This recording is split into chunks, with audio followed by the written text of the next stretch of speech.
श्रीमद् कुंज विहारे नमः। श्री स्वामी हरिदास विजय तीर्थराम। संसार में हम देखते हैं, कोई भगवान श्री कृष्ण को मानता है, कोई भगवान राम को, कोई चंद्रमौलेश्वर शिव शंकर को, तो कोई देवी भक्त है। अब जब सब कहते हैं कि भगवान तो एक ही हैं, तो फिर ये भेद कैसे? तो भैया, भगवान का वास्तविक स्वरूप कैसा है, इस बात को तो भगवान ही जानते हैं। किंतु इतना कहा जा सकता है कि भगवान अनेक रूपों और नामों से प्रसिद्ध होने पर भी यथार्थ में एक ही हैं। भगवान या सत्य कदापि दो नहीं हो सकते। भगवान के अनंत रूप, अनंत नाम और अनंत लीलाएं हैं। वे भिन्न भिन्न स्थानों पर और भिन्न भिन्न अवसरों पर भिन्न भिन्न नाम रूपों में अपने को प्रकाशित करते हैं, और उनके भक्त अपनी अपनी रुचि के अनुसार भगवान के भिन्न भिन्न स्वरूपों की उपासना करते हैं और अपने इष्ट रूप में उनके दर्शन प्राप्त कर कृतार्थ हो जाते हैं। पर इसका अर्थ यह नहीं है कि एक भक्त के भगवान दूसरे भक्त के भगवान से पृथक होने के कारण दोनों स्वरूपों की मूल एकता में कोई भेद है। भाई, वही ब्रह्म है, वही राम है, वही कृष्ण है, वही शिव है, वही विष्णु है, वही सच्चिदानंद है, वही माँ जगत जननी है, वही सूर्य है और वही गणेश है। जो भक्त इस तत्व को जानता है, वह अपने इष्ट रूप की उपासना में अनन्य संलग्न रहता हुआ अन्यान्य सभी भगवत स्वरूपों को अपने ही इष्ट देव के रूप में मानता है। इसलिए वह कभी भी किसी का विरोध नहीं करता। वह अनन्य श्री कृष्णोपासक होकर भी मानता है कि मेरे ही मुरलीधर श्याम सुंदर भगवान कहीं श्री राम स्वरूप में, तो कहीं शिव स्वरूप में, कहीं माँ काली के रूप में, कहीं माँ दुर्गा के रूप में और कहीं निर्लेप निराकार ब्रह्म के रूप में उपासित हो रहे हैं। मेरे ही श्याम सुंदर अव्यक्त रूप से समस्त विश्व ब्रह्मांड में नित्य एक रस व्याप्त हैं। वही मेरे नंद नंदन त्रिकालातीत भूमा सच्चिदानंद घन ब्रह्म हैं। वही मेरे पुरुषोत्तम आत्मरूप से समस्त जीवों के शरीर में स्थित रहकर उनको उनका जीवत्व सिद्ध करते हैं। वही समय समय पर भिन्न भिन्न रूपों में अवतीर्ण होकर संत भक्तों को सुखी करते हैं और धर्म की स्थापना करते हैं। और वही जगत के पृथक पृथक उपासक समुदायों के द्वारा पृथक पृथक रूप गुण भाव संपन्न होकर उनकी पूजा को ग्रहण करते हैं। प्रत्येक परमाणु में उन्हीं का नित्य निवास है। इसी प्रकार अनन्य श्री रामोपासक और अन्य श्री शिवोपासक भक्तों को भी सबको अपने ही प्रभु का स्वरूप विस्तार और ऐश्वर्य समझना चाहिए। जो व्यक्ति दूसरे के उपास्य इष्ट देव को अपने प्रभु से भिन्न मानता है, वह प्रकारांतर से अपने ही भगवान को छोटा बनाकर उनका अपमान करता है। वह असीम को ससीम, अनंत को स्वल्प, व्यापक को एक देशीय और विश्व पूज्य को शुद्ध संप्रदाय पूज्य बनाता है। भैया, एकमात्र समस्त विश्व की विभिन्न जातियों के पूज्य परमात्मा देव वे ही हैं, वे ही सत्य हैं। ये सारे भेद तो देश काल पात्र रुचि परिस्थिति आदि के भेद से हैं, जो भगवत कृपा से भगवान की प्राप्ति होने के बाद स्वतः ही मिट जाते हैं।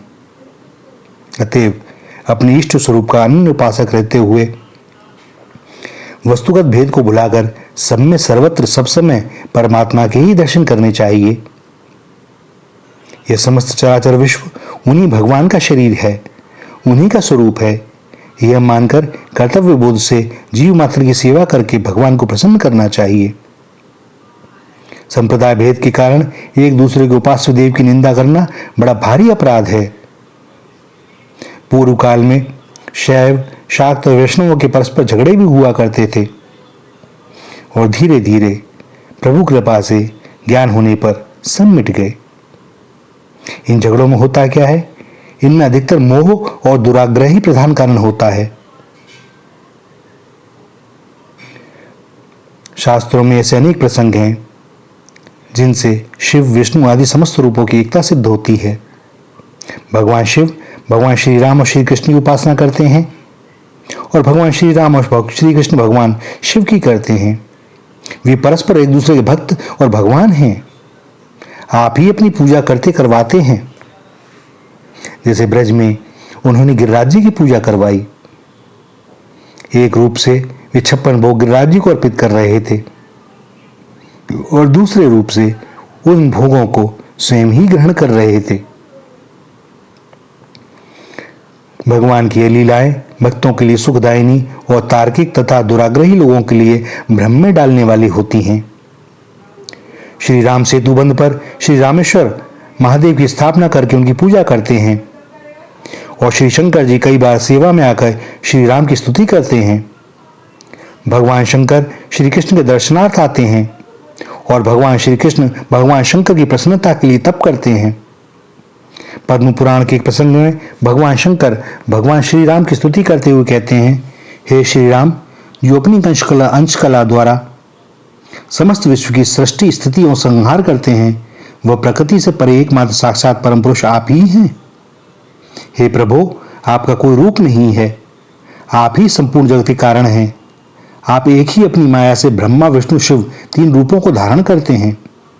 आप सृष्टि करने में ब्रह्म रूप हैं, पालन में स्वप्रभा में विष्णु रूप हैं और संहार के समय साक्षात आपका स्वरूप मैं महेश्वर के नाम से प्रसिद्ध हूं।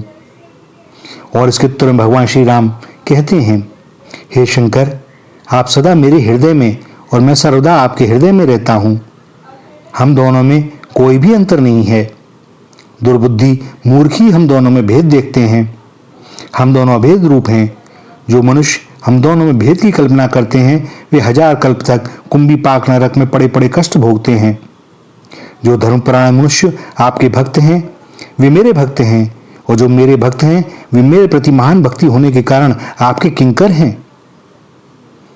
श्री रामचरितमानस में भगवान श्री राम स्पष्ट रूप से कहते हैं, शिव द्रोही मम भगत कहावा, सो नर सपने हो मोही न पावा।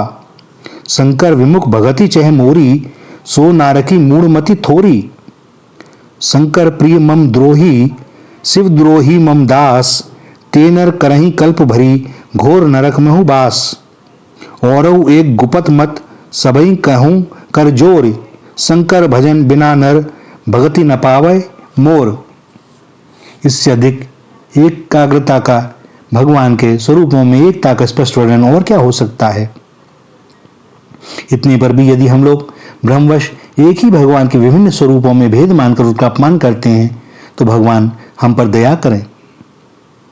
सदैव स्मरण रखना चाहिए कि वे ही नाना रूपों में भास रहे हैं। भगवत गीता में भगवान ने स्पष्ट घोषणा की है, हे अर्जुन, मेरे सिवा किंचित भी दूसरी वस्तु नहीं है। यह समस्त विश्व सूत्र में सूत्र की मणियों की भांति मुझ में गुथा हुआ है। इस प्रकार के सर्वगत, सर्वरूप, सर्वव्यापी परमात्मा को अपनी अपनी स्थिति और भावना के अनुसार पूजकर ही व्यक्ति उन्हें प्राप्त करते हैं।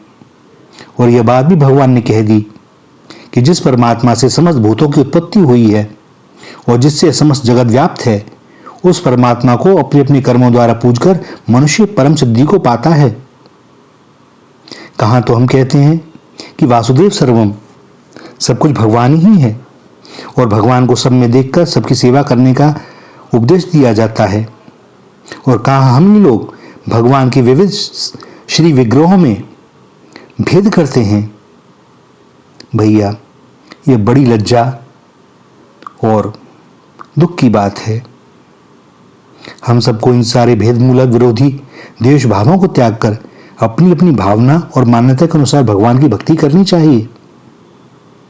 भगवान की उपासना करते करते जब भगवान की कृपा का अनुभव होगा, तब उनके यथार्थ स्वरूप का अनुभव स्वतः ही हो जाएगा, क्योंकि भगवान वही है।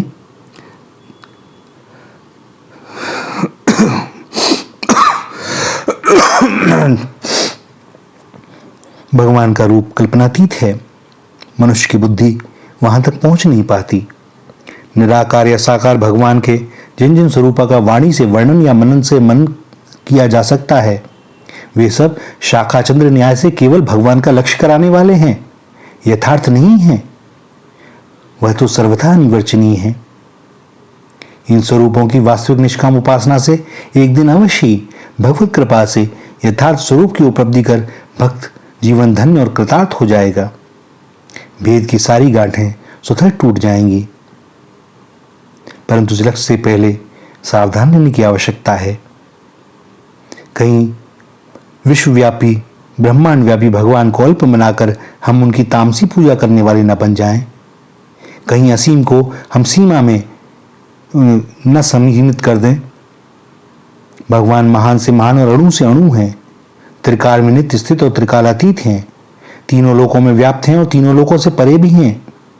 सब कुछ उनमें है, वे सब में हैं, बस वे ही वे हैं। उनकी महिमा वे ही जानते हैं। उनका ज्ञान उन्हीं को है। उनका स्वरूप भेद उन्हीं में है। हमारा तो एक ही कर्तव्य है कि विनम्र भाव से सदा सर्वदा उनके श्री चरणों में पड़े रहकर उनकी कृपा कटाक्ष की ओर सतृष्ण दृष्टि से ताकते रहना। जब वे कृपा करेंगे तब अपना स्वरूप प्रकट करेंगे, तभी हम उन्हें जान सकेंगे। वो कहते हैं ना, जानियो सोई जाहि देव जनाई और जानत तुम्ही हुई जाई। यह भेद तभी तक है जब तक भगवत प्राप्ति नहीं हुई, भगवान के प्रेम की प्राप्ति नहीं हुई। अन्यथा फिर यह भेद रहता ही नहीं, स्वतः ही नष्ट हो जाता। भगवान की कृपा के अतिरिक्त उन्हें जानने का हमारे लिए कोई और उपाय है भी नहीं। सभी धर्मों संप्रदायों में उनकी छाया को प्रत्यक्ष देखना पड़ेगा। जगत में कौन ऐसा है जिसका किसी प्रकार से भी उन्हें स्वीकार किए बिना छुटकारा हो जाए। भिन्न भिन्न दिशाओं से आने वाली नदियां एक ही समुद्र की ओर दौड़ती हैं। इसी तरह सभी को सुख स्वरूप भगवान की ओर दौड़ना पड़ता है। नास्तिक को भी किसी न किसी प्रकार से उनकी सत्ता स्वीकार करनी ही पड़ती है। फिर दूसरों की तो बात ही क्या। इसलिए हमारे केवल कहने सुनने में ना हो कि वासुदेव सर्वम, हम इस सत्य को अपने जीवन में उतारना सीखें, अपने आचरण में उतारना सीखें। वही एक ही ब्रह्म संपूर्ण सृष्टि में भास रहा है। तो फिर भगवान के श्री विग्रहों में कोई भेद कैसे हो सकता है, जब जीव मात्र में भी वही चेतन तत्व विराज रहा है। वही जड़ है, वही चेतन भी, उनके अतिरिक्त कुछ है ही नहीं। सब कुछ वही बने बैठे हैं। जैसे सोने का गहना होता है ना, हाथ में पहन लिया तो कंगन, नाक में पहन ली तो नथ, कान में पहन लिया तो कर्णफूल, गले में डाल लिया तो कंठहार। भैया, लेकिन वो है क्या? उन सब गहनों में सोना ही तो है। वे जब बने थे उससे पूर्व सोना ही था। उन्हें जब गला दिया जाएगा तो वे सोना ही हो जाएगा। तो वे दृष्टि में यह भेद कैसा? ये नथ है, यह वो है, सोना ही है भैया। ठीक है, जो दिखाई दे रहा है उसके हिसाब से व्यवहार करना है हमें। ऐसा भी नहीं कि गले का हार हम कान में लटका लें, या नथ को हाथों में धारण करने की चेष्टा करें।